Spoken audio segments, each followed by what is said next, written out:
Saludos, queridos patitos. Estamos en Semana Santa, pero también en las procelosas aguas de los conflictos internacionales, en una situación en la que creo que seguimos con las mismas vetas abiertas. No soy Eduardo Galeano, pero las vetas siguen estando ahí acerca del Líbano, la situación con Irán y muchos otros escenarios en los que igual acabamos tocando. Aquí con Mosé, con Gustavo. Bienvenidos a los dos. Gracias. Muchas gracias, Juan Carlos. Bueno, seguramente tengáis visiones contrapuestas pero complementarias a la hora de la situación desde dentro de Eretz Israel, como es Moshe, y de la situación desde Uruguay, como es la tuya, Gustavo, a la hora de, por ejemplo, sin ir más lejos y por entrar con algo de lo que está sucediendo en la parte entre el río Litani y la llamada línea azul, en donde pues no está tan claro qué es lo que está pasando, cuáles son los posibles objetivos, si hay operaciones al norte del río Litani, qué está haciendo el gobierno del Líbano, qué puede hacer. Una situación en la que, claro, en teoría desde el año 2006 tendría que haberse cumplido una resolución del Consejo de Seguridad de la ONU que desarmaba a Hezbollah, pero parece que, ya tú sabes, casi mejor que lo dejamos para otro día y esto pues ha llegado al momento actual. Sí. Bien, como siempre es un gusto compartir con ustedes estos conversatorios. En esta oportunidad quisiera eh, anotar dos observaciones previas. La primera es que nos encontramos en una noche, tendría que ser la noche festiva. Señalaba antes Juan Carlos la semana pascual, pero también en esta noche es la primera noche de la Pascua hebrea, y esta se está desarrollando en un contexto de muy fuerte beligerancia, y esto tiene que ver entonces con una segunda importante observación. Me sonrío porque quizás la hice en oportunidades anteriores, pero esta vez tiene un carácter mucho más inmediato y más práctico. ¿Y a qué me refiero? A que es muy posible que en algún momento esta transmisión mía se vea interrumpida porque estamos constantemente bombardeados. Nosotros recibimos una alerta previa cuando se está aproximando el misil, y eso es lo que nos permite buscar resguardo. En mi caso, en este momento, yo me encuentro en el centro del país, la zona más castigada en las últimas horas es justamente desde el Líbano. Este aquí que en la última hora no solamente el sector septentrional de Israel está siendo acosado por misiles de Hezbollah desde el Líbano, sino que también emplearon y dispararon misiles de largo alcance que han alcanzado inclusive a nuestra zona. Eh, entonces, aprovecho también esta observación para señalar quizás una pequeña diferencia de prismas, cómo nosotros podemos observar, qué puedo aportar yo en estas circunstancias que son muy especiales.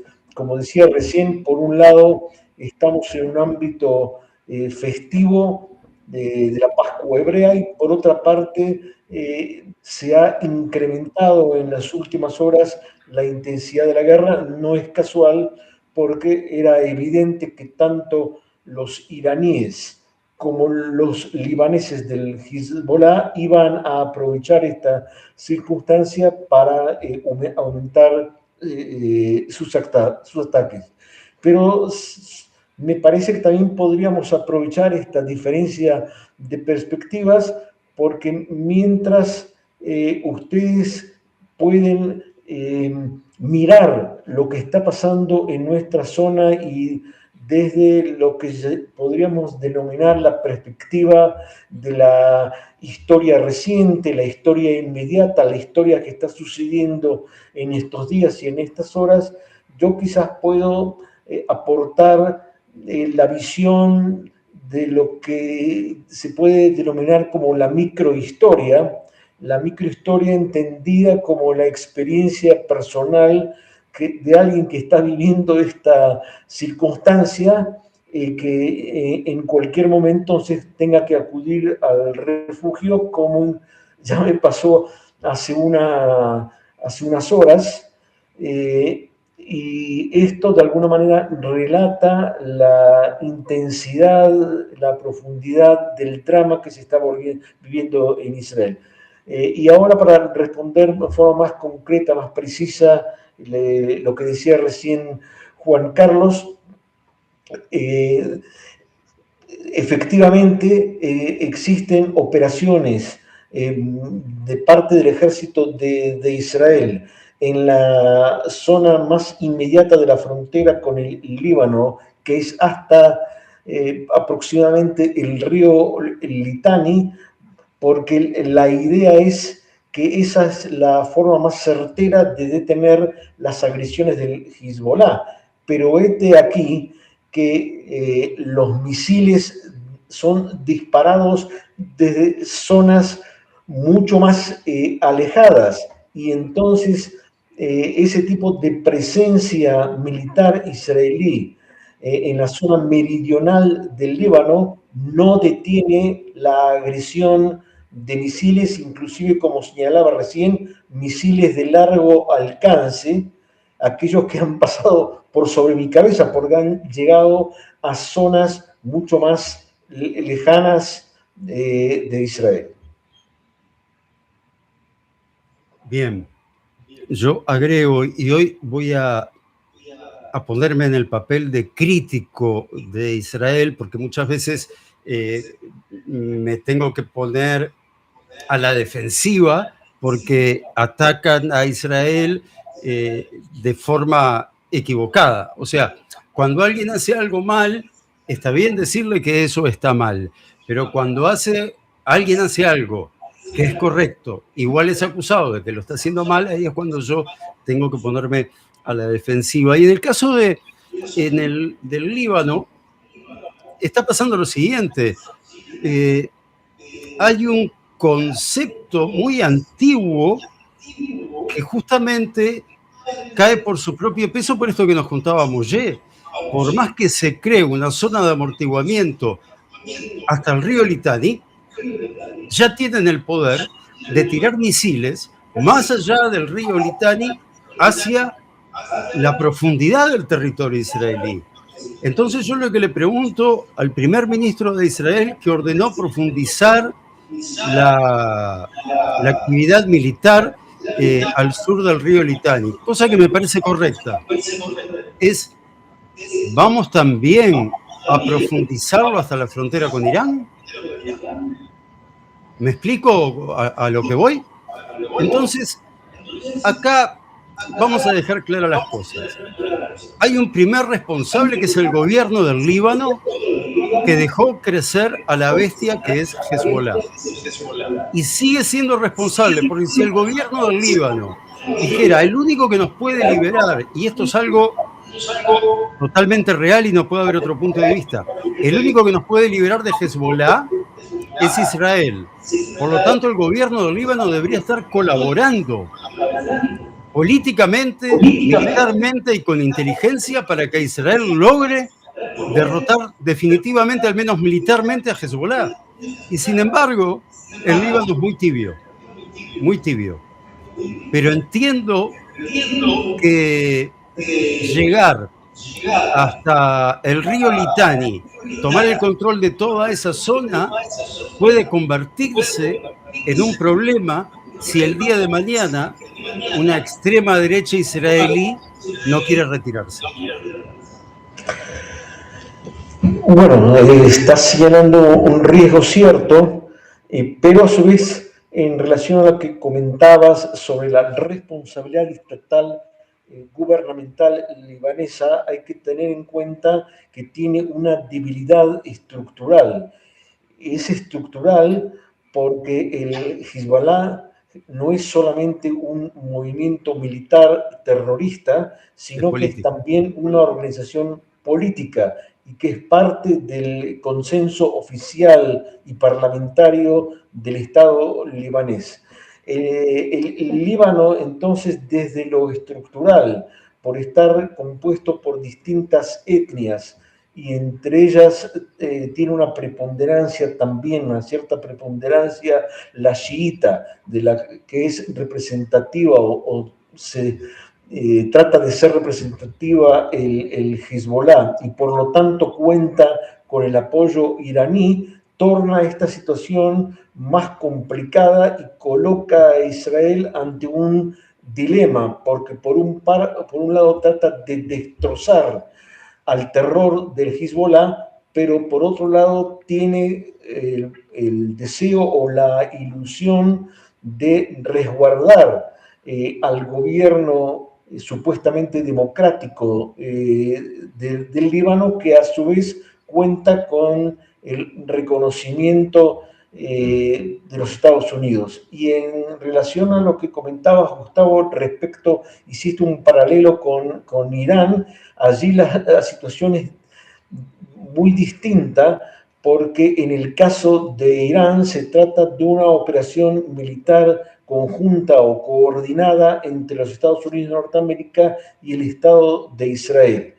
Pero también aquí hay una situación muy complicada que es importante tenerla en cuenta. En estos momentos que estamos conversando, entonces, Trump, el presidente norteamericano, que cada día y a veces cada hora cambia el rumbo de lo que sería su estrategia política, por lo menos desde la retórica.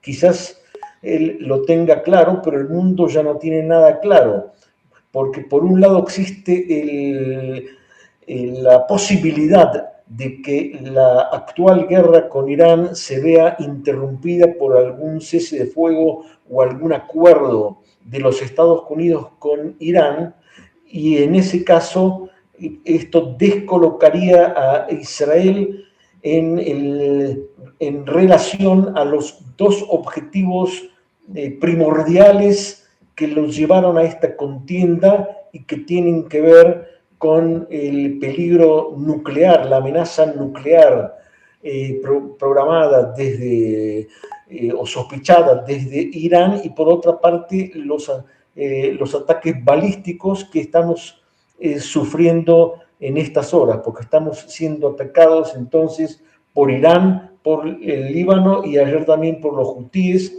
y quizás en los próximos minutos se renueven estos ataques. A propósito de eso, quiero hacerte una pregunta, vos que estás justamente ahí en Israel. A mí me molesta cuando veo al primer ministro, saquemos la figura de Netanyahu, estoy hablando del primer ministro como figura, ¿verdad? Ya sea el primer ministro, el jefe del ejército, el jefe del Mossad, o la autoridad que sea, el ministro de Defensa, cuando celebra los avances que hay en la guerra, pero todos los días la población civil está soportando no solamente ataques, sino que está soportando pérdidas de vidas. En las últimas horas murió una niña por un ataque, no sé si fue por Hezbollah o por Irán, una niña creo que de 11 años. Yo me pongo en la piel de los padres de esa niña, que de repente prendo la tele y veo a alguien del gobierno o del ejército diciendo, hemos tenido grandes avances. ¿Qué avances? El único avance es dejar de ser bombardeado. Bien, estoy en muchas veces, Gustavo, estamos en divergencia respecto de algunos aspectos de este tan intrincado conflicto del Oriente Medio y las El día guerras que de estemos de Israel, acuerdo en todo, dejamos de ser pero, judíos. pero en relación a lo que puntualmente anotaste ahora, estoy totalmente de acuerdo. Se trata de una situación, me atrevería a definir de trágica, la que estamos viviendo ahora acá, donde la parte más grave de lo que está sucediendo la está efectivamente sosteniendo la población civil con decenas de muertos, centenares de heridos, ya ni hablar de las catástrofes edilicias y de infraestructura que provocaron estos ataques. Y yo creo que esto va mucho más allá de lo que se ve circunstancialmente, porque digo así, si yo, por ejemplo, prácticamente no puedo dormir durante las noches como resultado de las alarmas, pero dentro de todo cuento con la posibilidad de un refugio blindado próximo a la vivienda que me puede otorgar cierta seguridad. Entonces, esto es algo que no gozan muchísimos pobladores del norte, principalmente del norte de Israel. Y entonces, allí no se trata solamente de un peligro, digo así, no es solamente un peligro existencial, yo creo que estamos frente a una crisis de largo plazo. Mencionabas recién, por ejemplo, algo muy terrible, muy dramático que pasó hoy a la mañana con una niña de 10, 11 años que fue muy gravemente herida por misiles que impactaron en la ciudad de Bnei Brak, próxima a Tel Aviv. Pero yo pienso no solamente en las heridas de esta niña, que yo pienso en la, digamos, en la fractura psíquica de todos los niños de Israel que de alguna u otra manera entonces están pendientes de las alertas, de las alarmas, de las sirenas. Yo lo veo inclusive en mis propios nietos. Y entonces pienso que los alcances del actual conflicto van mucho más allá de las circunstancias actuales, de los instantes en los cuales mantenemos este conversatorio. Y estoy también de acuerdo que el hincapié que el ejército, que el Estado Mayor del Ejército coloca y también los representantes gubernamentales en cuanto a supuestos éxitos de carácter militar se desentienden de algún modo de esta herida o quizás tratan de ocultar o de eclipsar la profundidad de lo que por momentos es una situación realmente caótica, porque, insisto, no se trata solamente de que en un momento determinado, entonces, como puede pasar ahora, entonces voy a escuchar una sirena, una alarma y tengo que acudir al refugio. Esto está sucediendo de manera constante todos los días y todas las noches. Y entonces esta expectativa o esta dependencia de lo que pueda suceder con estas agresiones van mucho más allá de lo físico y yo creo que se está produciendo un terrible daño psíquico colectivo en el conjunto de la sociedad israelí. Es cierto que la sociedad israelí tiene una situación de estrés que es anómala. Lo cierto es que, producto de un momento trágico como es el 7 de octubre de 2023, son bastantes meses, bastantes años Cierto es que podemos hablar de esa situación en donde se trata no ya de impactar, sino de saturar a la hora de que se lance 100 y aunque penetren 10 o 7 o 5, estos 5 generen dolor, generen daño. El tema de los desplazados es un hecho que es real. eh, y, por ejemplo, respecto de Irán, nos encontraríamos con la situación en la que se había prometido, de, bueno, pues llegado un momento, terminarán las reservas, como también se dijo respecto de Hezbollah, que en un momento ya no tendrán la posibilidad de seguir lanzando y en principio cierto es que desde Irán hay un goteo que va saliendo, no es tanto como los primeros días de respuesta de la operación conjunta de Israel y Estados Unidos, pero sigue ahí como un ruido sordo en el que espaciadamente pues siguen, sobre todo con esa noción de seguir teniendo a la sociedad israelí, eh, como te pasa a ti, Mosé, alerta a la hora de que puede que aparezca uno, pueda que aparezca otro, o como has dicho Gustavo, que pueda haber afectados como una niña de 11 años que tenga la mala suerte de que en algún momento lanzan muchos, esté lo suficientemente saturada para que acabe cayendo uno y le acabe cayendo a una persona. Por tanto, ciertamente hay que mirarlo también desde ese enfoque, también respecto del estrés que Israel tiene en Chajal un ejército pequeñito, el tema de los reservistas, que tienen una vida particular con sus trabajos y llamarles para larga duración es algo que en principio Chajal no está previsto para que tenga esa disposición. Por tanto, son cosas que, cierto es que ya van años y meses, pero evidentemente es fuera de la normalidad, por decirlo de alguna manera. Y el gobierno de Israel, lamentablemente, no presta la suficiente atención al problema que tú señalas, sino que desde lo político ha tenido inclusive en las últimas horas, en la última semana, errores garrafales. Ellos, claro, no lo interpretan como un error, como un fracaso, sino como un avance de sus expectativas políticas, porque en lugar de fortalecer al ejército, en lugar de poblecer principalmente a las poblaciones septentrionales que han sido tan heridas, tan saturadas por esta guerra, ha decidido darle nuevas facilidades al sector ultraortodoxo, que en su mayoría no es parte activa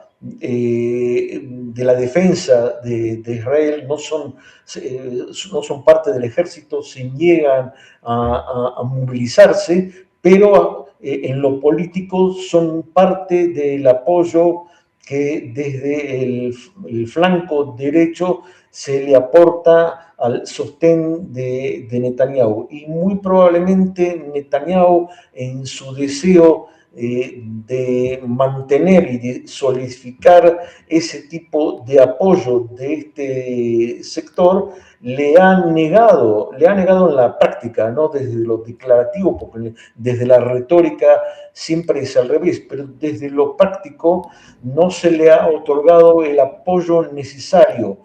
Y en este momento se está por movilizar nuevamente a muchos reservistas que ya estuvieron hasta hace poco, tuvieron parte en las batallas de Israel. Quiere decir que inclusive más allá de lo social, de lo psíquico, de lo cultural que recién comentábamos, hay también estamos frente a una probable, ojalá que no sea así, una debacle económica financiera, porque el sector que está tanto tiempo movilizado en el ejército, me refiero no al ejército regular, sino al sector de las reservas, entonces pierde sus fuentes de trabajo, e inclusive emprendimientos muy exitosos están hoy día al borde de la quiebra. De modo que tiene muchas aristas esta crisis actual, y también coloca a la sociedad civil frente a un dilema muy fuerte que podríamos ilustrarlo en dos polos. En uno, el deseo de que esta pesadilla se termine y que, en este caso, Trump firme ya algún tipo de cese de fuego y se pueda respirar. Y desde el otro extremo, la duda, en realidad no sería duda, quizás la certeza de que el conflicto en ese caso no se ha solucionado de ninguna manera, no se ha asegurado de que Irán siga siendo un peligro nuclear y siga siendo lo que vemos nuevamente un peligro de ataque balístico contra Israel y contra los otros países de la zona. Fíjense ustedes que una de las, quizás la única condición que presentan los Estados Unidos en este momento para lograr algún tipo de acuerdo es que se reabra el estrecho de Hormuz. ¿Pero cómo? Si el estrecho estaba abierto antes de la guerra, entonces, ¿qué tipo de éxito sería la reapertura o la posibilidad de tránsito en el estrecho de Hormuz? Digo esto como un simple ejemplo, porque se podrían dar muchos más que nos dan una idea de las contradicciones, de las que tienen desde lo retórico, desde lo declarativo, Trump, que es el que conduce esta contienda. Insisto, si Trump en este momento resuelve la finalización de este capítulo bélico, va a colocar a Israel ante un dilema muy, muy difícil, porque no va a poder continuar sola, no solamente desde el punto de vista de la potencia militar, sino que, como ustedes saben, Hezbollah reclama a través de Irán de que este eventual acuerdo que se va a llegar en los próximos días abarque también el cese de hostilidades entre Líbano e Israel. Y entonces, para resumir, no solamente que no tuvimos ningún avance, sino que en relación al último enfrentamiento de junio del 2025, estamos ante un franco retroceso. Yo tengo una visión bastante diferente, en este caso, a la de Moshe. Yo creo que militarmente Irán ha sido reducido prácticamente a su mínima expresión. Continúa con un pequeño poder misilístico distribuido en un territorio enorme como es la geografía de Irán, lo cual dificulta terminar de destruirlo, pero se ha decapitado absolutamente al régimen, se ha decapitado absolutamente a la Guardia Revolucionaria. Yo creo que hoy en día los que están comandando a la Guardia Revolucionaria eran los porteros de los edificios en los cuales funcionaban oficinas de la Guardia Revolucionaria. Y hay un claro adoctrinamiento que le permite a esos, entre comillas, porteros estar en condiciones de seguir manteniendo al país en guerra. De esa manera es que puede pasar el poder de uno a otro, y el problema que tenemos es que cuando el poder va bajando la escalera, va subiendo el fanatismo de quienes van tomando esos lugares de poder porque han sido adoctrinados desde que nacieron, prácticamente. Por eso estamos ante una generación extremadamente peligrosa. En Irán me refiero a la generación chiita, no a la mayoría persa de la población iraní. Lo que creo que está haciendo falta es un apoyo aún mayor de la Fuerza Aérea de los Estados Unidos para poder destruir a las lanzaderas que le queda a Irán cuando son utilizadas en contra de Israel, que tiene que viajar prácticamente 1.500 kilómetros de ida y 1.500 kilómetros de guerra. En la historia de la aviación, nunca una fuerza aérea estuvo tantas horas en el aire como ha estado la Fuerza Aérea de Israel en este último mes. Es realmente increíble.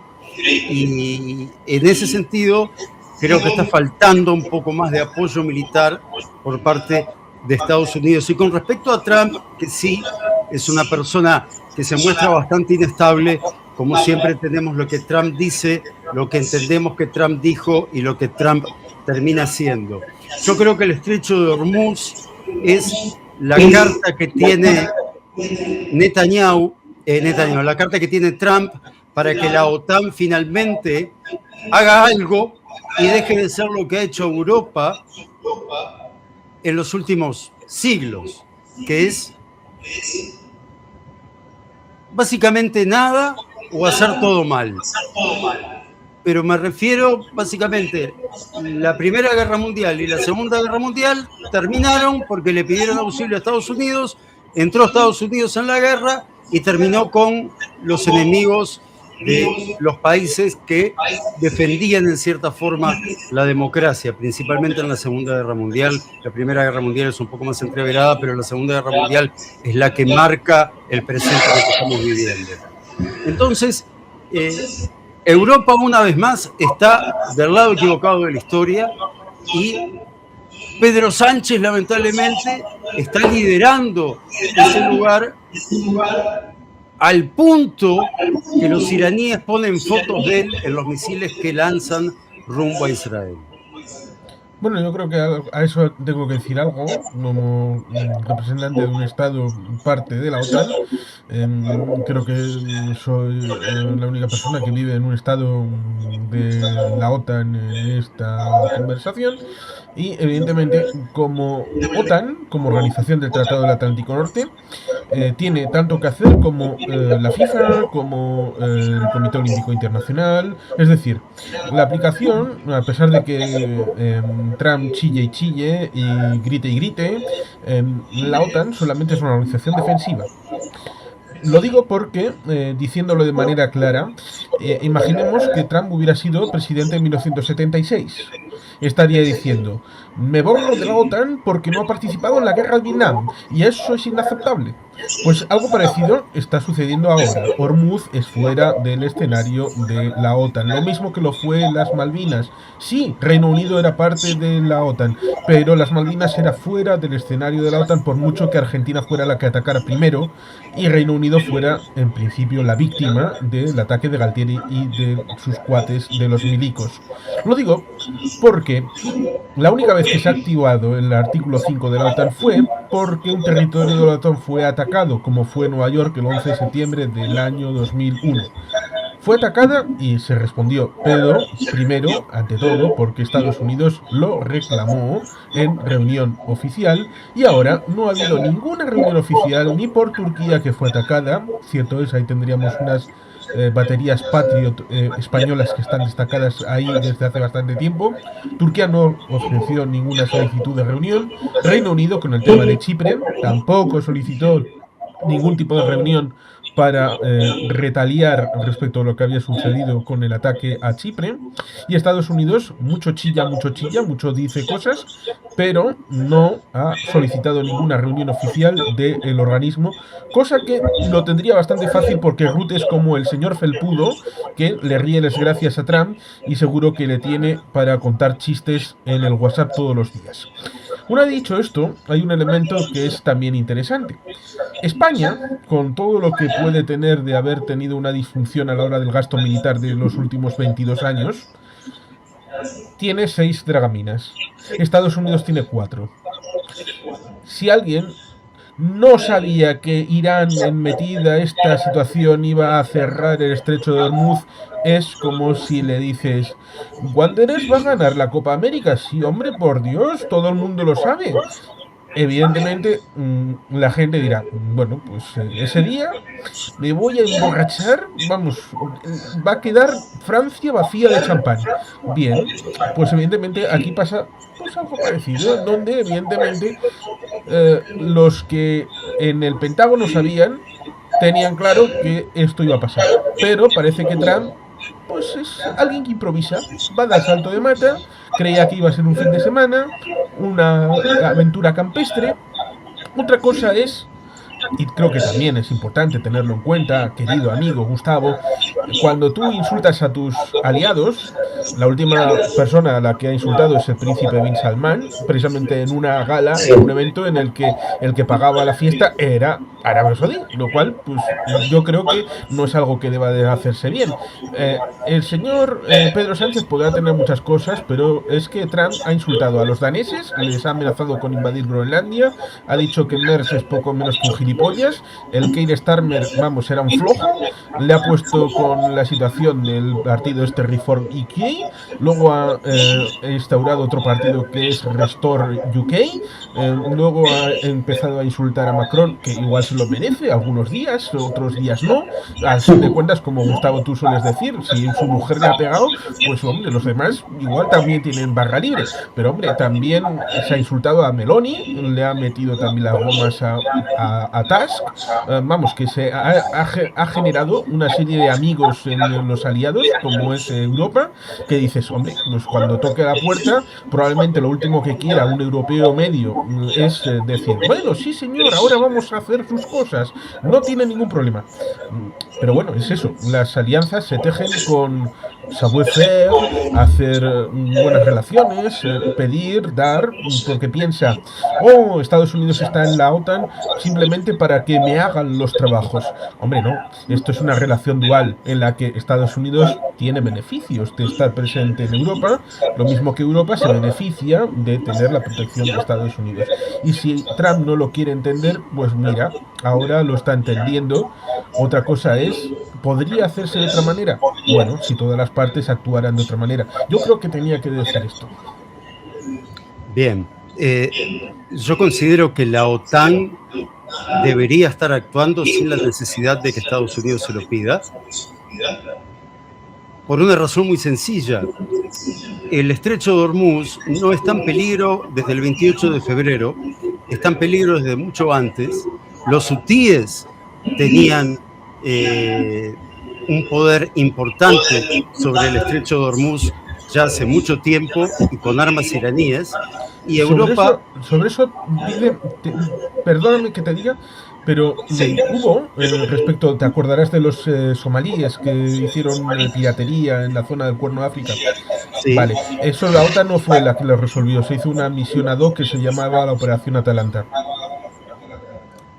Bien, pero estoy hablando de los hutíes y del daño que le han hecho a varias embarcaciones, inclusive con bandera europea, y donde Europa no ha reaccionado. Me estoy escuchando a mí. Y generalmente acostumbra a mirar para el costado. No me extraña que pase con Inglaterra, que tiene un gobierno heredero de Chamberlain. No me extraña que pase con España, que tiene a Sánchez, que no sirve absolutamente para nada como ser humano. Y no me extraña de otros países europeos que históricamente siempre han estado en contra de, o han sido extremadamente nacionalistas y únicamente miran otros países fuera de Europa cuando pueden invadirlos y explotarlos y que sean parte de su imperio.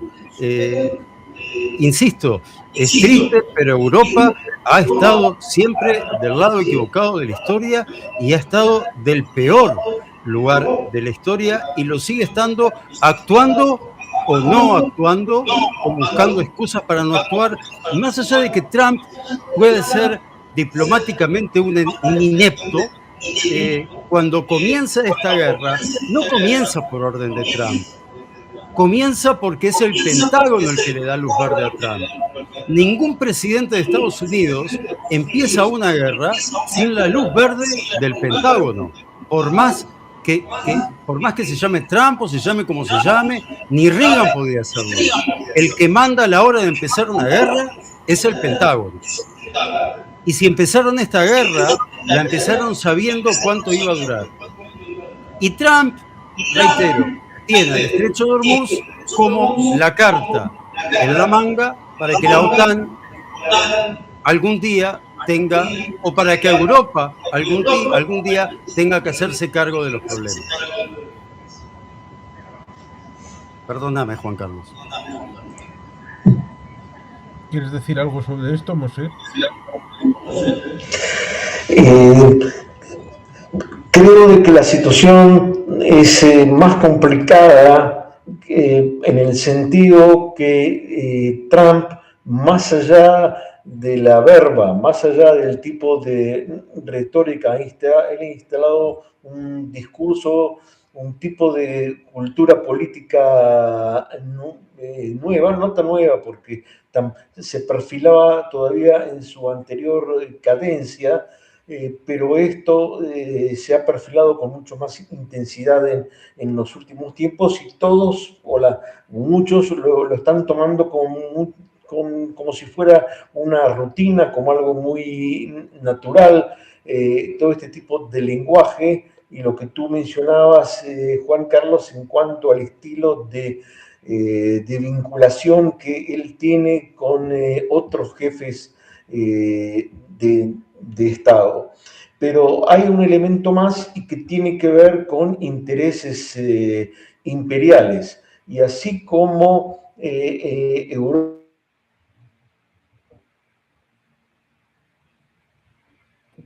Sí, creo que se ha congelado. Parece que sí. Soy completamente inocente, disclaimer. Esperemos el deshielo. Te metiste con Wander, ahora no te lo voy a perdonar.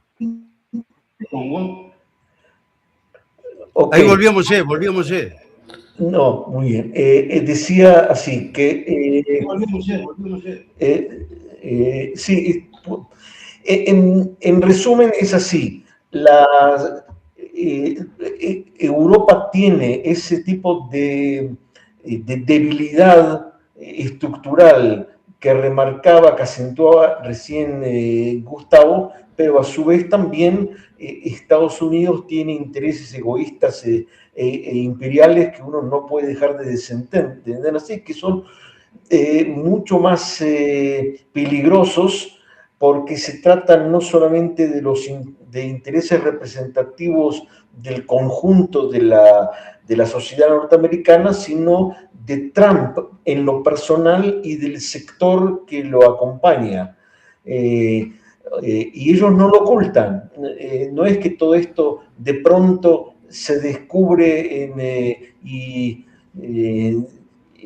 entonces se arma un gran escándalo, sino que se ha convertido de alguna manera como algo muy natural que el yerno, por ejemplo, una de las tantas cosas, que el yerno de Trump entonces tenga negociados y que esos negociados sean desplegados paralelamente a los intentos de pacto político en esta y no solamente en esta zona del mundo.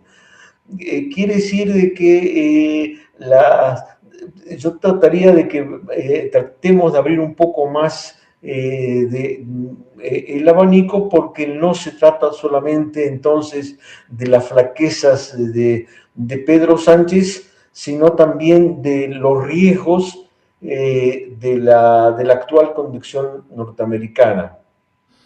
Sí, porque, hombre, se le puede decir muchas cosas a Israel y a su gobierno, pero yo creo que en esta situación las cosas las tiene más o menos claras a la hora de tener tres objetivos mesurables, medibles, como serían: no queremos un Israel sufriendo un Irán atómico, no queremos un Israel que sufra a los misiles y los hipersónicos de Irán, y no queremos un Israel que sufra de los proxies que pueda tener Irán para tratar de destruir Israel. estos tres objetivos son más o menos mesurables a la hora de pues lograr unos objetivos. Luego está el cuarto, acerca de un cambio de régimen, cosa que contraintuitivamente el hecho de que hubiera una guerra y que ésta continuara, igual pudiera seguir siendo una coartada a la hora de que el régimen estuviera coagulando la situación y que si la niebla de la guerra desapareciera, pudiera hacer que hubiera la posibilidad de que los iraníes podrían volver a salir o intentar hacer caer el régimen. Pero es que con Trump uno no tiene ninguna idea de cuáles son los objetivos que puede tener. Y contra lo que has dicho, Gustavo, yo creo que no tenían ni idea de cuándo iba a terminar la guerra, no tenían plazos. Otra cosa es que igual hayan mentido, pero es que Estados Unidos se ha metido en esta circunstancia sin saber dónde estaba la salida. Y es que podía haberse hecho en la guerra de los 12 días, que Estados Unidos entra en día 11 y le entra para parar a Israel, para decir, no, señores, usted no puede exterminar la guerra hasta el momento en el que usted crea que ha ganado. Cosa que evidentemente nos remitiría a otras épocas de la historia en donde Israel ha sido frenada a la hora de no conseguir los objetivos en última instancia.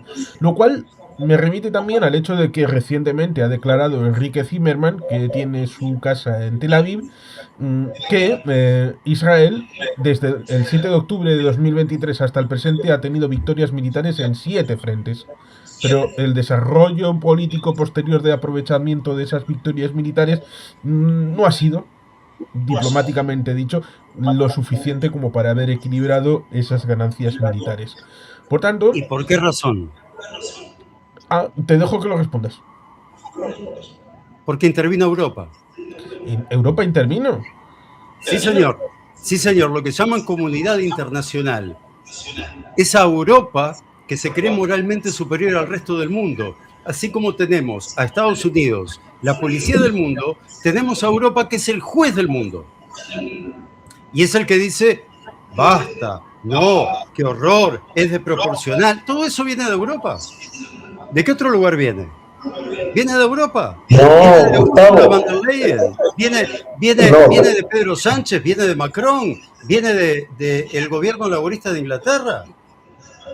Lo vemos todos los días. Gustavo, yo creo, perdón, Gustavo, yo creo que señalas circunstancias muy ciertas y es correcta esa visión tuya, pero no puedes desprender del hecho concreto, fáctico, de que lo que está sucediendo principalmente ha sido impuesto, ha sido sellado por los Estados Unidos. Lo que está sucediendo en este momento en Gaza, fíjate, en Gaza, Moller, Netanyahu, perdóname, fue impuesto por Irán, no por Estados Unidos.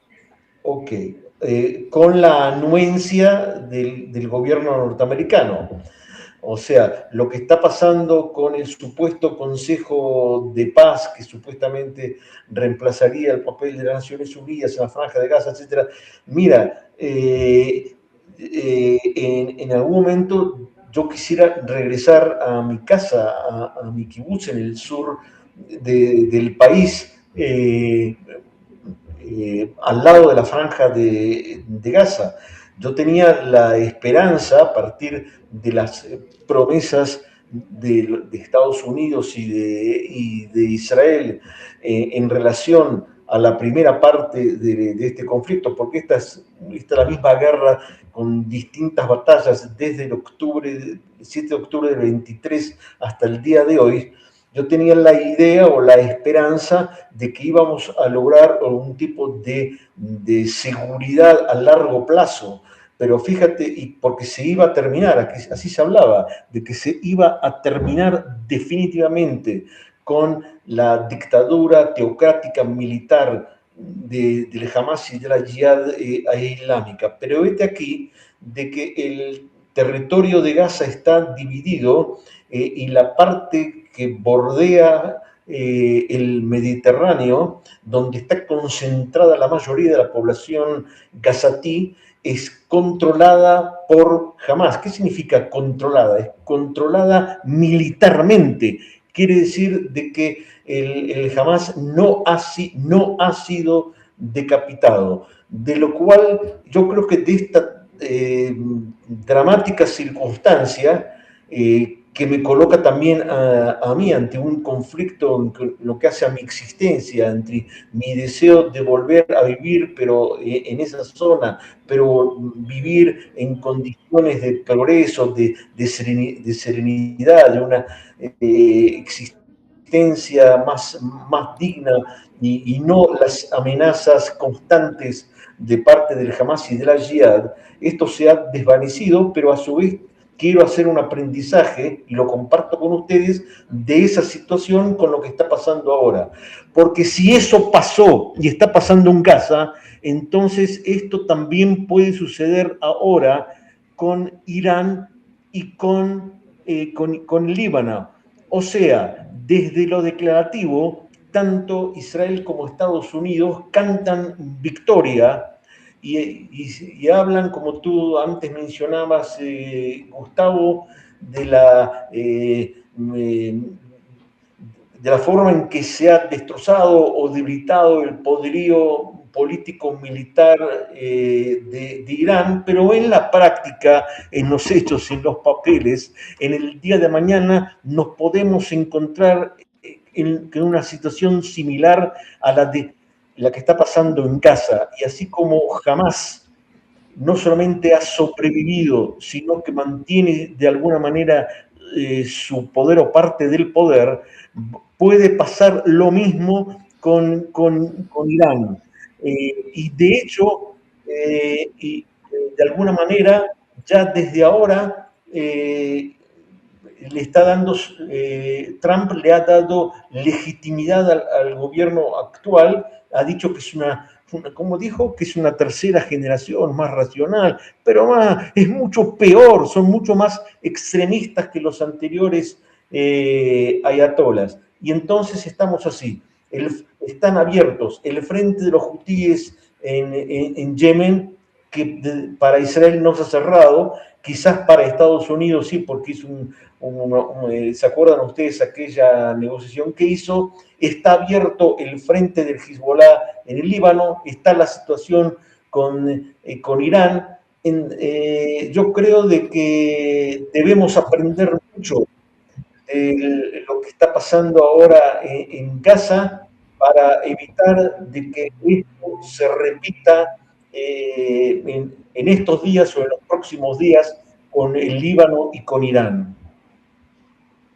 Yo estoy totalmente de acuerdo contigo, y se repite lo que se repitió en el 67, lo que se repitió luego en la guerra de Yom Kippur en el 73. Se le prohíbe a Israel terminar las guerras y lograr la rendición incondicional del enemigo. Siempre se le pone un pie en el pecho a Israel a la hora de ganar una guerra y se deja que el enemigo resucite para volver a atacar a Israel. Lo hizo Trump en este caso en Gaza, es de esperar que no vuelva a cometer los mismos errores que ha cometido Estados Unidos y Europa en el 67, en el 73 y en otros casos más. Pero es fundamental que se permita la derrota militar y la rendición incondicional de Hamas, de Hezbollah, de los hutíes, de Irán. Es cierto que eso es complicado de hacerlo. Es cierto que, por ejemplo, en el 67 los franceses tuvieron en la Guerra de los 6 días un magnífico escaparate para sus productos y luego le declararon un embargo de armas a Israel, lo cual fue horrible porque los que tenía enfrente sufrieron el doble de armas venidas de Moscú, es decir, te damos ahora 100, vale, pues después de la guerra de los 6 días te damos 200. Y vino la guerra de desgaste, vino la guerra del perdón de Yom Kippur, sí es cierto.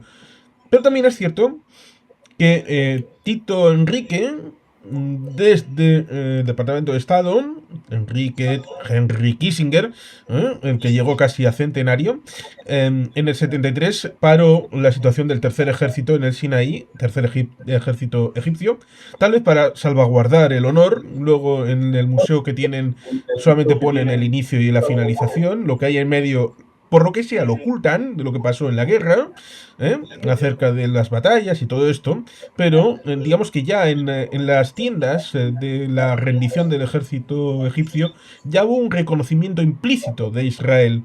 ¿M? Ya se hablaba de algo que luego cristalizó en el 79 con Camp David. ¿Hasta qué punto? No ya digo lo de jamás el tema de Gaza, pero en el frente norte, respecto de llegar a un acuerdo con el gobierno de Líbano a la hora de hacer cumplir la resolución de 2006, eliminar a Hezbollah juntos, Israel con el gobierno de Líbano, y si necesitan entrenamiento se les entrena al ejército del Líbano, si necesitan apoyo se les apoya, si hay que exigir a Macron, que se ha ofrecido a hacer unos diálogos en París para que se participe del fortalecimiento del ejército libanés, que se le ponga enfrente del espejo. ¿No hay esta posibilidad a la hora de tratar de establecer una relación como pasó en el 79 con Egipto, en el 94 con Jordania, o luego recientemente con el tema de los acuerdos de Abraham? ¿No existe esa vía? Parecería que no. ¿Por qué? Porque tu planteo es muy racional y suena muy lógico, pero acá funcionan otras lógicas, y las otras lógicas tienen que ver con que el espectro étnico y cultural del mosaico libanés es complicadísimo, donde hay una presencia chiita con apoyo iraní, que va a ser muy difícil ese tipo de colaboración. Ojalá así sea, pero como yo decía recién, creo que debemos hacer un aprendizaje de situaciones similares o anteriores para no ser tan optimistas. Y a propósito de darle o no darle un lugar al optimismo, fíjense ustedes qué pensábamos, por ejemplo, creo que era en enero de este año, cuando se produjeron las grandes concentraciones populares de protesta en Irán, que fueron tan terriblemente reprimidas. En aquel momento muchos de nosotros tuvimos albergábamos el sentimiento y la esperanza de que esas manifestaciones populares eran representativas de una mayoría democrática que se opone al Islam extremo, radical, militar, de la Guardia Revolucionaria y de los ayatolás. Ahora, probablemente esa percepción sea equivocada, y no solamente los iraníes opositores ellos no salen a la calle solamente porque fueron maltratados, fueron reprimidos, fueron torturados, son encarcelados, asesinados, etcétera, sino que probablemente nosotros estamos equivocados en nuestra percepción, y la oposición no representa a las grandes mayorías. Y quizás tengamos que recordar de que el regreso de la Ayatollah Khomeini, cuando desciende su avión a su regreso de París, su recepción y la forma en que llega al poder, fue acompañada por manifestaciones muy mayoritarias. Allí sí se notaba de que el Islam chiita, radical, extremo, tenía una impronta muy fuerte en Teherán y en el conjunto de la sociedad iraní. Digo entonces, no será, o sea, lo planteo como un interrogante, no tengo una respuesta unívoca para esta situación. ¿No será de que en el Irán de hoy en día, entonces, los ayatolás, la Guardia Revolucionaria, es algo que excede un ámbito determinado y goza de un consenso que hace muy difícil la caída del régimen? Y de alguna manera quizás este tipo de contradicción se expresa entonces en el Líbano, que no es un espejo del Irán, pero también aprendamos de la historia. Desde sus inicios, el Líbano es un país hermoso, pero inestable, destrozado por guerras civiles.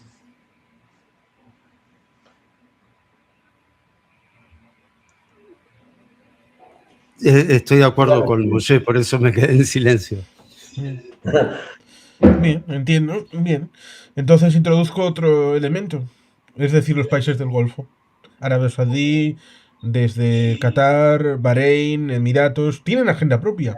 Cierto es que en algún momento, cuando la guerra de los 12 días, incluso antes, secretamente brindaron con champán respecto de las bajas que pudieran sufrir en Irán. Parece que esto, actualmente, con menos veleidades de ocultamiento, le dicen a Estados Unidos e Israel: del enduro, sigan la guerra, vamos a atacar a los iraníes, pero atacan ustedes. De momento, lo de contrarrestar, bueno, Kuwait ha hecho alguna cosa, hay alguna situación respecto a Emiratos que dicen que ha atacado, Arabia Saudí todavía no se ha metido duro a la hora de atacar, parece que una línea estaría en tema de las desaladoras, pero seguro que tendrían no solamente el hecho de que a veces se trata de establecer la noción de la dualidad, es decir, aquí está nuestro equipo y todo lo que está enfrente es el equipo contrario. Aquí hay muchos jugadores, bastantes actores. Evidentemente, Arabia Saudí no tiene la agenda que pueda tener Netanyahu. Emiratos Árabes tampoco, por muy cercano que pueda tener, y el acuerdo de Abraham que tiene Emiratos Árabes con Israel. Con lo cual, ¿hasta qué punto van a hacer una presión? ¿Hasta qué punto no intervienen en la guerra a acompañar a Israel y a Estados Unidos en los ataques? ¿Cuáles van a ser los intereses? Y evidentemente ellos también tienen la situación del estrecho de Hormuz, porque ellos son los primeros engendrados en el caos a la hora de que, por ejemplo, el petróleo va hacia la India, hacia Corea del Sur, hacia China, hacia Japón. Y también ese pequeño detalle de que a China, por ejemplo, le conviene que Irán esté sancionada, lo cual podría ser paradójico, pero si Irán está sancionado, entonces Irán solamente tiene un cliente al que venderle el petróleo, como sería China, y además con descuento, lo cual resulta curioso, ¿no? Mencionarlo. Sí, con descuento, más que Sí, con eso descuento, también, al precio que quiera pagar China. y eso explicaría quizás el silencio chino frente a esta situación. Ahora, fíjense que nosotros en este conversatorio hemos mencionado, pero en forma muy aislada, a Turquía, pero Turquía también es un protagonista de este conflicto, un protagonista muy contradictorio. A propósito de lo que antes hablábamos de la Organización del Atlántico Norte, que ellos son parte, pero a su vez es un país donde Erdogan ha abiertamente declarado sus deseos de llevar al exterminio del Estado de Israel. O sea, estamos conviviendo no solamente con las contradicciones que mencionábamos antes, sino también con países o políticas como las de Turquía. Y Qatar, bueno, Qatar, los cataríes son una contradicción ambulante. Quizás desde el punto de vista de ellos, entonces no lo vean como una contradicción, sino con ser consecuentes con una determinada política islámica. Pero fíjense ustedes el desarrollo que ha tenido o que tiene como el país que ha albergado y apoyado a la presencia de la dirigencia del Hamas en su territorio, el país que ha apoyado y sostenido desde el punto de vista financiero y luego diplomático a Hamas en Gaza, y luego la aproximación que ha tenido con los Estados Unidos. Entonces, en definitiva, estamos ante un universo plagado de signos de interrogación que yo me atrevo a decir que exceden el conflicto actual regional, y estoy con bastante tristeza, me acerco a la opinión de aquellos que ven lo que está pasando ahora como el prólogo de una tercera guerra mundial. Bueno, es cierto que tiene su complejidad, por ejemplo, respecto de las piezas, porque bueno, Gustavo, a ti te gusta hablar de Primera y Segunda Guerra Mundial, también sobre todo de la Segunda Guerra Mundial, pero seguramente cuando se levantaron en septiembre del 39, dudo que haya crónicas que digan empezó la Segunda Guerra Mundial con estos términos, de empezó la segunda contienda global. Estarían pensando, bueno, pues está la situación en China, hemos terminado en el 14 de septiembre la situación en la guerra del Hanjigol, ha empezado un conflicto en Polonia, luego está el tema de Noruega, pero serían conflictos que estarían separados y luego, cuando terminó, ya le dimos el empaque de a esto lo llamamos Segunda Guerra Mundial. Cierto es que aquí tenemos la situación en Ucrania, en donde ha habido drones iraníes, los Shahed, que han sido vendidos a Rusia y Rusia los ha utilizado contra los ucranianos. Aquí tenemos la situación ahora con el estrecho de Hormuz y los rusos, en donde atacan Perdón, a, Juan Carlos.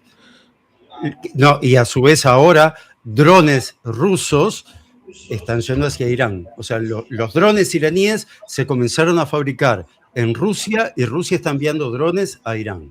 Y Ucrania está ayudando a los países del Golfo a tratar de Exacto. protegerse. Zelensky ha hecho una campaña en la que evidentemente les habrá planteado lo siguiente. Ahora les ayudo yo a ustedes, pero después ustedes no se ponen de perfil en la guerra contra mí. Ustedes se vienen como amiguis a ayudarme a mí. Con lo cual las piezas pueden ir encajando. No sé si lo harán respecto de también si surge el tema de Taiwán y empezarían escenarios porque como sabéis perfectamente Hamas y Hezbollah estuvieron en la triple frontera, estuvieron en Caracas, Irán tenía una planta ensambladora Están. pues No digas estuvieron, están. vale, el tiempo verbal es importante. Irán tenía y tiene una planta ensambladora en Venezuela a la hora de los drones. Y entre eso también el hecho de que el carnicero de la AMIA y de la embajada del 92 y 94 ahora tiene un alto cargo en Irán. Sí, así es. Estamos esperando que manden en cualquier momento la noticia de que dejó de existir. Sí. Tiene en la frente tiene dibujado un, ¿cómo se llama? Un blanco. Y bueno, es cuestión de tiempo, nada más. Ustedes mencionaron el fenómeno de las dos guerras mundiales anteriores, ¿cierto, Gustavo? Que en el momento de iniciarse aquellos conflictos, entonces no fueron registrados enciclopédicamente como aquí. En este momento estamos empezando una guerra mundial. Pero quizás antes hubo una primera guerra mundial que es anterior todavía y que tiene que ver con, lo digo quizás como un modelo de contienda universal de todos contra todos y de bandos contradictorios y de confluencia de intereses muy diversos como fue la guerra de Crimea. Y entonces quiere decir de que es cierto, probablemente ustedes tengan razón, y no yo en ese sentido, que pienso de que todavía esta guerra no empezó, pero quizás realmente esta guerra ya ha comenzado y donde no hay una confluencia precisa, clara, delineada de los bandos, porque esto también tiene que ver con conflictos internos y las contradicciones europeas, pero todo esto todo eso no hace más que confirmar la complejidad, yo diría, la locura del mundo que vivimos, porque supuestamente nosotros tres estamos en el bando de los buenos, en el bando del occidente, de la civilización occidental, que está liderada entonces por un señor como Trump, O sea que nuestras aspiraciones liberales, democráticas, nuestro sentimiento, nuestra identidad humanista está siendo conducida, en este caso, por Donald, de la manera que lo hace. Entonces, a ver, no es que, no digo así, no es que estas cosas, estas contradicciones no existían antes, pero parece que eso también merece de nuestra parte algún tipo de reflexión, porque ya no se trata de, no podemos dibujar esto solamente con, digamos, con blancos y negros, sino que hay tonalidades y grises de todo tipo. Sí, yo lo que creo, primero, Trump dentro de 2 años, si es que está vivo, porque por un tema biológico, por la edad que tiene, tal vez no termine su mandato, pero vamos a suponer que sí, va a terminar su mandato porque en Estados Unidos hay democracia y cada 4 años cambia el presidente, salvo que sea reelecto por un periodo más, pero en este caso Trump ya no tiene oportunidad de ser reelecto, entonces tenemos la seguridad de que dentro de 2 años el presidente de Estados Unidos va a ser otro. También tenemos la seguridad que el presidente de Turquía va a seguir siendo Erdogan. También tenemos la seguridad que el presidente de China va a seguir siendo Xi Jinping. También tenemos la seguridad que el gordito loco va a seguir siendo el presidente de Corea del Norte. También tenemos la seguridad de que Putin va a seguir siendo el presidente de Rusia.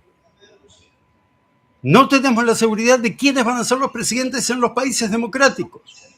Entonces, esta tercera guerra mundial, que empezó o no empezó, se tiene que dividir sí o sí entre democracias y dictaduras. Y lo que es increíble, que en este momento un país chiquitito como Israel es el foco desde el cual se divide esa guerra. ¿Quién está a favor de Israel y quién está en contra? Y Turquía, ese país que mencionaste hace muy poquito, está dentro de la OTAN porque la OTAN tiene miedo de que Turquía esté afuera. Después podrán haber muchos análisis más. Yo sé que lo mío es muy simplista, pero la realidad es, para mí, es que Turquía está donde está porque la OTAN le tiene miedo. Y yo también le tengo miedo a Turquía. Y lógicamente, Israel, que es un país así, que está al lado de Turquía, que es un país así, que es la segunda potencia militar de Europa, tal vez la tercera, pero disputa ese segundo lugar. No sé quién es el primero, quién es el segundo, pero son Francia, Inglaterra y Turquía los que ocupan el podio. Va a terminar decidiendo. Y Alemania. ¿Alemania? No, yo agregaba Alemania. No, yo creo que Alemania militarmente está lejos de Francia hoy en día. Está trabajando en ello. Sí, pero le falta. Hoy son Inglaterra, Francia y Turquía, los tres poderosos militarmente dentro de Europa. Después viene el resto. Después. Y el futuro de Israel, lamentablemente, depende hoy en día de Turquía. Ya no depende de Irán, no depende de Arabia Saudita, no depende de Egipto. Para mí depende de Turquía. Hombre, hay otro país que está trabajando en ello, que se llama Polonia, y hay otro que se lo está fajando en el combate, que se llama Ucrania, que tienen bastante futuro como países muy poderosos en el ámbito militar. Pero bueno. Ucrania, no sé. Pobre Ucrania, luchando prácticamente en soledad contra esta Rusia. Es verdad que ha recibido apoyo de Europa, es verdad que ha recibido apoyo de los Estados Unidos, pero el apoyo que está recibiendo es como si un dietista le estuviera dando comida a un deportista para que no engorde. Te doy lo necesario para que sobrevivas, pero no para que ganes la guerra. Eso es lo que le pasa a Ucrania con Estados Unidos y con Europa. Según mi punto de vista, que generalmente es muy simplista, lo reconozco.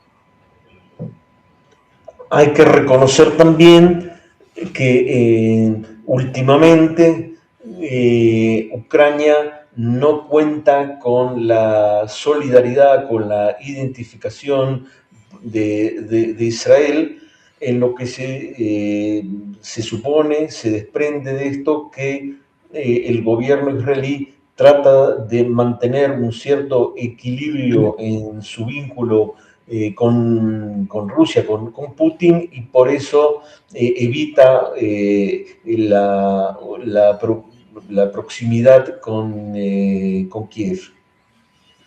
Sí, desde mi punto de vista es un error garrafal, porque siempre digo, a pesar de no ser creyente, siempre utilizo una frase que me gusta mucho, que es que no se puede estar bien con Dios y con el diablo. Y si crees que estás bien con los dos, es porque estás bien con el diablo.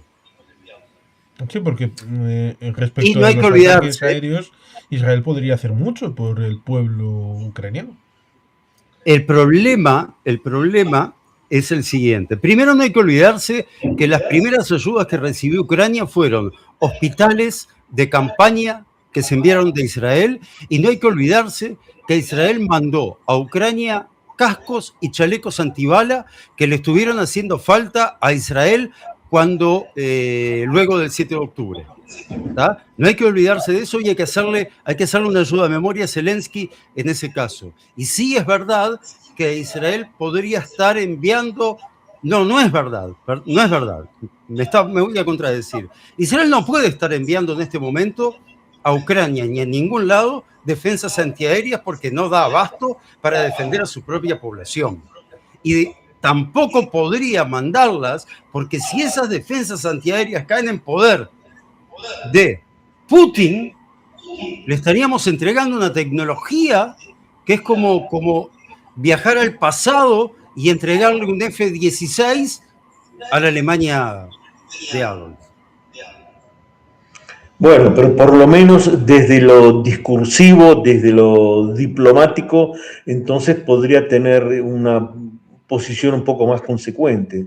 Sí, de acuerdo, Israel en relación a totalmente. Ucrania. Totalmente, sí, sí. Sí, porque efectivamente las piezas indican que el tema ucraniano, por más que haya quedado estos días en segundo plano, sigue siendo importante, sigue siendo relevante, y los actores que están metidos en el asunto de Oriente Medio están metidos en la situación en Ucrania. Pasó a segundo plano el 7 de octubre. Yo creo que Putin celebró el 7 de octubre, no por lo que pasó, no por el sufrimiento, quiero aclarar esto, no por el sufrimiento de quienes fueron atacados el 7 de octubre. Lo celebró porque pasó a estar en la letra chica de los titulares. Porque no Jews, no news.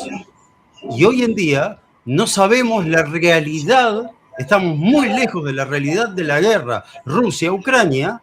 ¿Por qué? Porque los grandes medios de comunicación, que son vistos por día por más de 1.000 millones de televidentes, como la BBC de Londres, como Radio y Televisión Española, como Radio y Televisión Francesa, que casualmente todos quedan en Europa, abren sus informativos hablando del conflicto donde está inmerso Israel. Y a segundo plano pasa Ucrania, a quien ayudan lo necesario para que no se muera de hambre. Pero no vaya a ser que avances 1 kilómetro. ¿Por qué? Porque le tienen terror a Putin. Triste, tristísimo, pero muy cierto.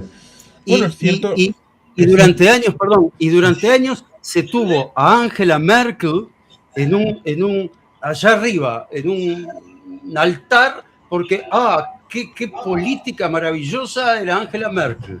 Está bien, yo lo digo ahora con el diario del lunes, pero Angela Merkel fue la que condenó a Europa a la dependencia energética de Rusia. El poder que tiene hoy Putin se lo entregó la Alemania de Angela Merkel. No digo que Angela Merkel lo haya hecho consciente, pero es la responsable. Lo digo con el diario del lunes. Es la responsable de no haberlo cambiado, porque el responsable fue Gerhard Schröder, que para algo tiene un cargo de vicepresidente en Rosneft. Es decir, que fue el anterior. Otra cosa es que añadiera el tema de Fukushima a la hora de decir, no, no, ¿veis? Los reactores explotan. Así que vamos a cerrar nuestros reactores. ¿Por qué? Pues porque hay unos muchachos aquí que se llaman Diegune, que son los verdes, que me han dicho, uy, esto de energías nucleares queda muy mal. Lo cual resulta curioso, porque si nos retrotraemos a los años 80, nos encontraríamos que con los fundadores de Die Grüne, Alianza 90, eran financiados por la Unión Soviética para que fueran ecopacifistas en los años 80. Pero evidentemente estas cosas mejor no decirlas porque suponen destrozar el pasado de pájaros y flores de determinada gente. Lo mismo que, qué casualidad que ahora mismo nos encontramos con una situación en la que la minería en Europa es pecado. Hasta el punto de que las tierras raras son un monopolio de China. ¿Por qué? Porque hay tierras raras en Europa. Sí, hay en Groenlandia, en Suecia, en España y en otros lugares de Europa. Pero el ecopacifismo dice, no podemos hacer minería porque eso contamina. Ah, pero que contaminen los chinos. Eso nos la pela. Que mueran africanos ahí sacando el coltan, nos la pela completamente. Es cierto, estas críticas hay que hacerlas, Gustavo. Completamente cierto. Y yo quiero decir una cosa, mientras te escuchaba iba a sacar la medida exacta en línea recta, pero bueno, yo vivo aproximadamente entre 200 y 250 kilómetros en línea recta de un reactor nuclear que queda en Buenos Aires. Si serán seguros los reactores nucleares, que en Argentina nunca hubo una fuga. Los reactores occidentales. Porque el problema de Chernóbil no fue el tema de la energía nuclear, fue el sistema político Exacto, que por hizo eso el digo. RBMK y que jodió el tema de Imagínate la que Ceza 5. Sí. los peronistas han logrado controlar en niveles de seguridad importantes Atocha 1 y Atocha 2, entonces evidentemente eso es la prueba de que las centrales nucleares son seguras. Perdón mi humor negro, pero no podía evitar decirle esto de los peronistas con reactores nucleares. Sí, lo mismo que probablemente la gente se mire en el tema del petróleo y se mira precisamente en la posibilidad, esperemos que no, porque digamos, si Irán tuviera comprobadamente armamento nuclear, entonces se me ocurren hasta 20 países que los querrían tener en los 6 meses siguientes. Y sería una proliferación bastante horrible.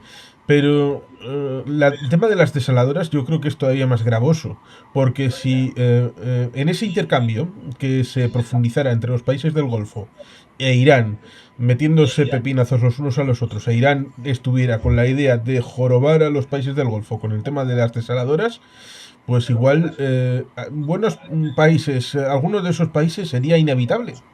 Es decir, tendrían que desalojar las ciudades porque la única posibilidad que tendrían de abastecimiento de agua sería que se lo enviara Dios.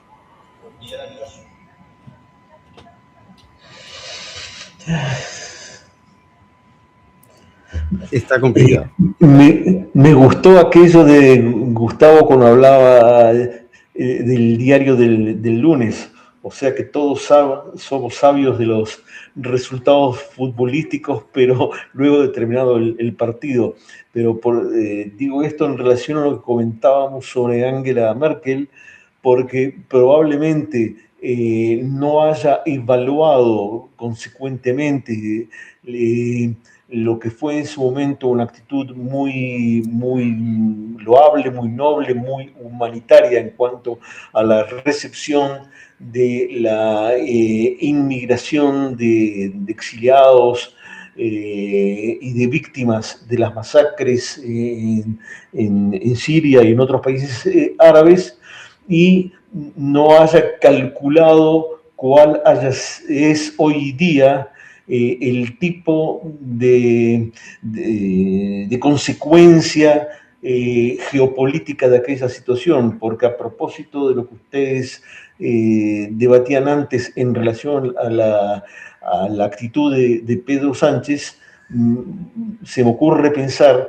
que muy probablemente las actitudes, la relación tibia, contradictoria que tienen dirigentes europeos en relación a la actual, no solamente la actual guerra, sino en general en relación a Israel, tiene mucho que ver con la masiva presencia de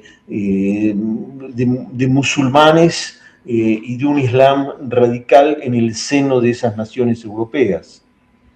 Bueno, Dinamarca ha tenido elecciones recientemente y cierto es que la primera ministra, que es socialdemócrata, como parte de la socialdemocracia nórdica, ya sea en Noruega, ya sea en Suecia, ya sea en Finlandia o en la propia Dinamarca, ha cambiado el paradigma de las migraciones, ha cambiado las políticas públicas hasta el punto de que curiosamente en Dinamarca no ha habido tema migratorio en las elecciones, en el tema discursivo, porque el nuevo paradigma ha permeado en toda la sociedad hasta el punto de que no ha sido objeto de discusión, lo cual resulta curioso mencionarlo.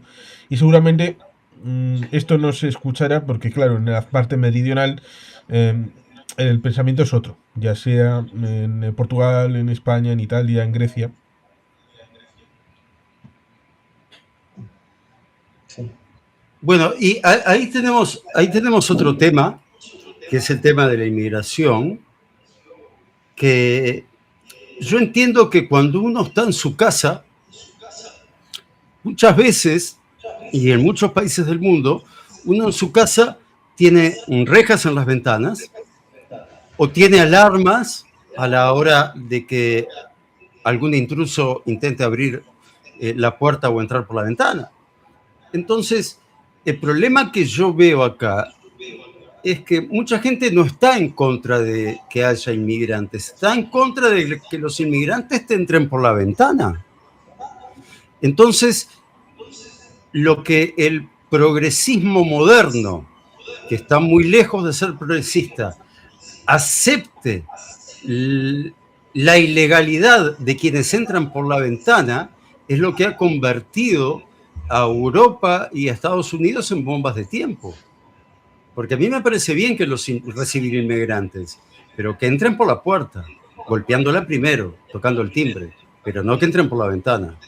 Entonces, muchas veces lamento escuchar a políticos de una derecha radical con los cuales estoy de acuerdo y me empiezo a sentir mal porque digo, ¿cómo yo puedo estar de acuerdo con este tipo? Y porque lo que está diciendo a veces es lógico y pragmático. Y lamentablemente la izquierda cae en una falta de autocrítica terrible. Ahí el problema estribaría en un elemento que la izquierda a veces utiliza, el tema del avestruz. De no meterse en el tema porque este tema no es conveniente, no habla del tema, entonces el tema acaba en las manos de los fachas, de los de extrema derecha, ellos son los únicos que hablan, y por eso es interesante la posición de la primera ministra de Dinamarca y de la socialdemocracia nórdica, en donde de una manera u otra, quizás recibiendo unos palos tremendos, acabaron tomando el toro por los cuernos y diciendo, este tema es un tema que la izquierda también tiene que tratar, que tiene que dar una respuesta y que tiene que hacerlo ya. Porque si hablamos de migrantes, pues también hablamos de demografía. Y podríamos hablar, mirando a Asia, podríamos mirar la situación en la India, en donde el criterio de reproducibilidad de una sociedad estaría en torno a 2,1 hijos por familia. Y evidentemente podríamos ver que los números de la India, cierto es que ahora es el país más poblado de la Tierra, pero de 2001 a 2026 en ciertos estados se desplomó el índice de natalidad. Podríamos mirar el caso de China, que es refractario completamente, y además son bastante racistas los chinos, como bastantes de las sociedades asiáticas. No permiten el tema migratorio hasta el punto de que podríamos encontrarnos de aquí al final del siglo con una China que bajaría en torno a los 500-600 millones de los 1.400 que tiene actualmente. Es decir, fueron los primeros que tuvieron el despegue demográfico y son los primeros que se van a pegar el tortazo mucho más de lo que uno pueda pensar respecto de Europa, que también tendría sus diferencias, porque una cosa sería España y otra sería Rumanía. Los países de Centro Oriente tienen un desplome bastante más acusado de lo que pudieran ser los occidentales, por más de que evidentemente en Occidente el tema migratorio es un tema que afecta bastante. Lo digo porque cuando nos encontramos con esta disposición, hay que tener esa mirada a largo plazo, una mirada respecto de que lo importante es cumplir las leyes del lugar al que vas, el tema de generar un arraigo, el tema de las migraciones es un tema universal de toda la vida, de milenios, a la hora de que los pueblos se mueven. Si ahora tenemos una disposición del Estado, y podríamos hablar de los estados en Occidente, en donde la política pública depende de unos presupuestos y esos presupuestos dependen de una fijación de población y esa fijación de población requiere unas fronteras en donde los de dentro son los que pagan impuestos en este estado y los que están fuera no, y son otra situación, pues evidentemente este tipo de discusiones deberían de ser moneda corriente a la hora de estar actualizados, no... vale, hicimos una discusión de esto en el año 75 y bueno, ya cerramos el debate ya para los próximos 100 años. Evidentemente no, la situación ahora en 2026 es bastante distinta a la que pudiera haber hace 50 años, con lo cual el debate debe de tener respuestas de hoy para las preguntas de hoy, pero sin olvidar en la política comparada de que otros igual no tienen este debate y van a sufrir, pero bastante. Como por ejemplo en el caso de China, simplemente por mencionarlo, tuvieron en un momento una política maltusiana equivocada completamente a la hora de la política del hijo único. Y luego, la costumbre, cuando dijeron los del gobierno chino, no, no, ahora pueden tener ustedes más hijos. Es más, le vamos a poner el condón a $10. Vamos, que si quieren tenerlo va a ser carísimo. Pues los chinos, bueno, ya nos hemos acostumbrado, así que seguimos la política del hijo único, pero por nuestra propia cuenta. Y eso va a generar unos problemas respecto de la política activa, las personas que están trabajando, el tema de las pensiones. Van a tener un problema de primer mundo sin haber sido un país rico jamás.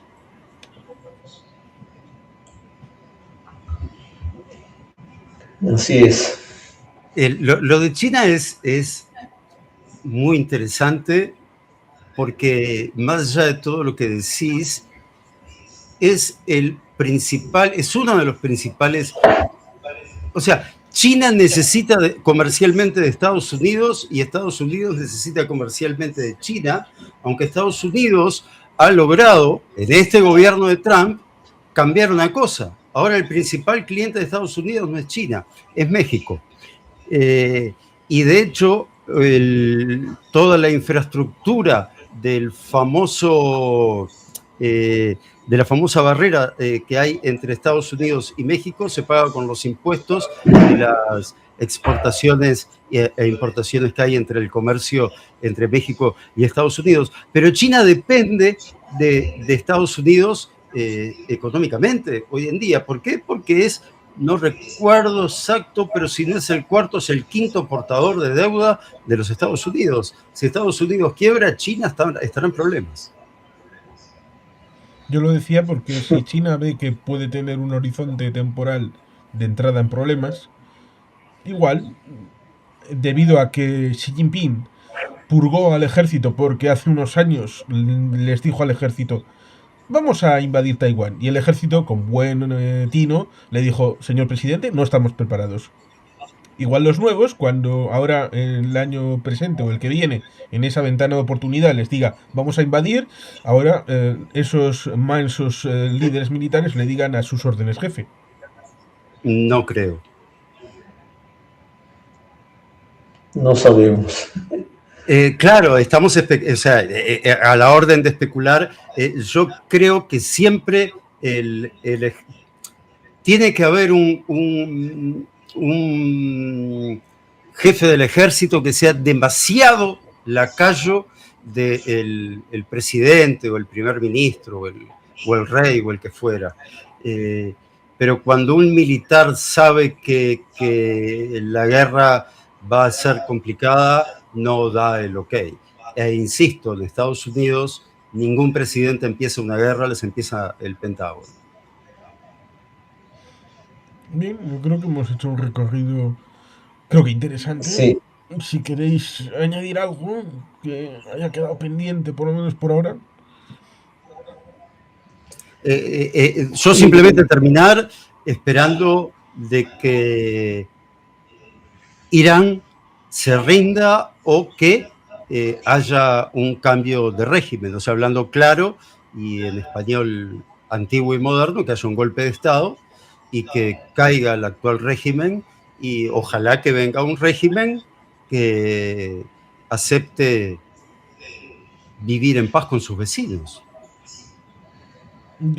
A eso, antes de que Mosé puedas comentar las últimas cuestiones, me planteo, no es que esté afirmando, me planteo la duda de si ese escenario que planteas, Gustavo, si sería más fácil dentro de una guerra como la actual o dejando que se posen las partículas de polvo, se finalice el tema de la ofensiva y una vez después fuera más fácil ese golpe de estado después de la finalización de las operaciones militares. Es algo que me pregunto. Primero hay que terminar con todo lo que forme parte del programa nuclear iraní, hay que terminar con todo lo que forme parte del programa misilístico iraní y una vez que dejen de ser un peligro militar, que resuelvan ellos sus problemas, que el régimen lo arreglen ellos. Ojalá, ojalá. Sabemos que Estados Unidos es incapaz de hacerlo porque ya vimos lo que en su momento hizo en Irak. Estados Unidos sabe atacar, sabe aplastar militarmente a su enemigo, pero el día después no tiene ni idea cómo actuar. Y lo digo con el diario del lunes. Así es, tristemente, y el ejemplo no es solamente Irak, podemos recordar también lo sucedido en Afganistán. En fin, a veces hay, como hay intervenciones muy catastróficas, y esperemos que la contienda que estamos viviendo en estos días entonces termine en algo mejor y no se convierta en un pantano para todos los protagonistas. Y creo de que nuestro conversatorio ha sido fructífero, importante, más que por las opiniones vertidas, o no solamente por las opiniones vertidas, sino porque hemos abierto una cantidad de interrogantes que no tienen respuesta fácil y que merecen de todos modos reflexión. Y una cosa más que me gustaría agregar. Cuando decimos que Estados Unidos nunca tiene el plan para el día después, tengan en cuenta que eso no solo le pasa a Estados Unidos. Hoy, para el que no lo sepa, Vietnam es aliado de Estados Unidos, porque no quiere que China lo invada, porque no quiere que Rusia lo invada, porque no quieren vivir como se vive en China y en Rusia. Hoy Vietnam es un aliado de Estados Unidos. Y eso demuestra que Estados Unidos no es el único que no sabe qué es lo que hay que hacer el día después. Y otra cosa que me gustaría agregar, que de repente no tiene mucho que ver con todo lo que hablamos, pero es un dato que vi el otro día y que me resulta muy interesante y que sí tiene mucho que ver con la guerra de Rusia y Ucrania que la hemos mencionado. Antes de Putin, en Rusia había 2 bustos de Stalin que quedaban en una provincia, no recuerdo el nombre ahora, y en un museo. Hoy hay más de 130 monumentos a Stalin en la Rusia de Putin. Todos ellos oficiales. Sí, para eso ha servido, para revitalizar y restaurar al camarada Stalin. Por supuesto, Trotsky, asesinado con un piolet en Ciudad de México en el año 1940 porque Stalin pensó, ahí va, me van a hacer lo mismo que hicieron con Lenin los alemanes, de meterle en un tren blindado, meterle dentro de Rusia para que organice una revuelta, así que yo me adelanto, cojo a un mercenario, al tal Ramón Mercader, le den un piolet, vaya a Ciudad de México y se lo clave en la cabeza.